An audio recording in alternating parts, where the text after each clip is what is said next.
And if it's an organic compound, number one, it must contain the element carbon, and attached directly to those carbons are hydrogens. But the backbone of organic materials is the carbon. So make sure you know that. Major sources of organic compounds are living organisms,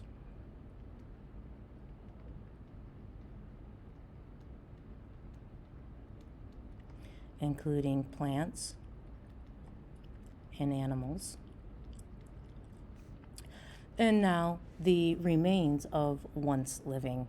So living organisms and once living. And a big source of once living would be what we refer to as fossil fuels. Carbon is a very unique element. So why is it special? Well, carbon has 4 valence electrons, and it must form 4 bonds. And remember, the way we draw a carbon's dot diagram is that hybrid. So it has 4 unpaired electrons, must form 4 bonds. And because of that, carbon is able to form single covalent bonds and multiple bonds. And when we're talking about multiple bonds, we're referring to it being able to form a double or a triple bond with another carbon. And as a result of being able to form 4 different bonds, carbons are able to form these long chains, which might look something like this. And these chains can be hundreds or thousands of carbons in length. Short form, like when you get to organic chemistry at the university level, you will see a straight chain carbon drawn out in this shortened form. And every place where there's kind of a point where the line segment ends, that represents a position of a carbon. Carbons are also able to form rings. And so the simplest ring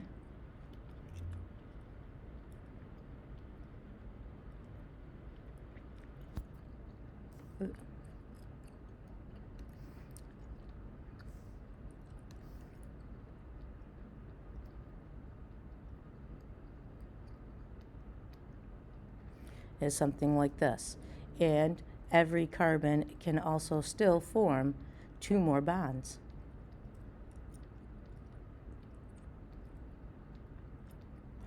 So you can add all hydrogens around it, or you can add other carbon chains to it.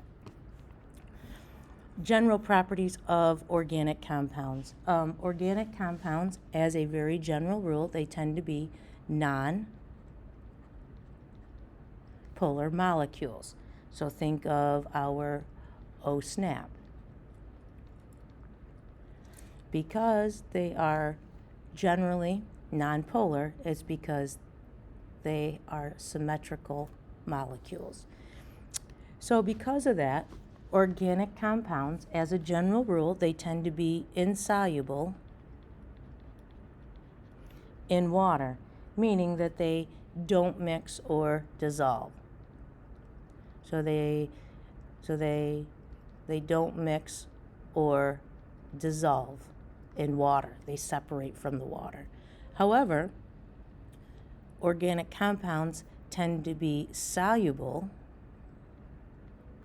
meaning that they will mix or dissolve or blend in other nonpolar solvents. Likes dissolve likes.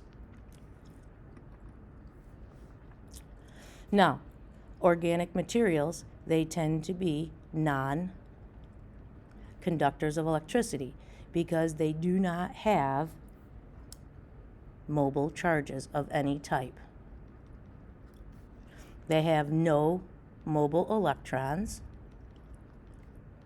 The electrons are trapped in those bonds, those covalent bonds, and organic molecules, they're made up of neutral atoms, so they have no mobile or moving ions, so no mobile ions.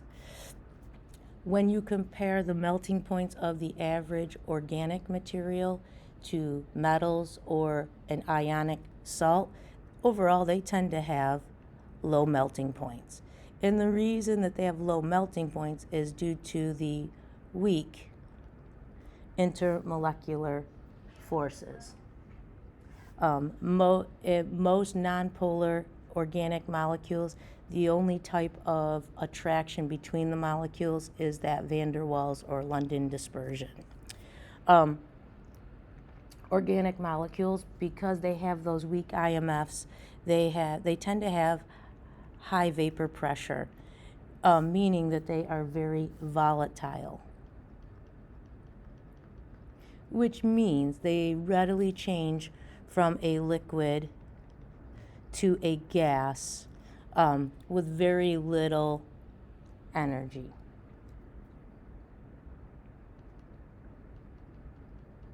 With little energy absorption. All organic compounds are combustible because they can burn. So remember your combustion reaction. You have an organic material plus oxygen, and in that complete combustion, it will always form water and carbon dioxide.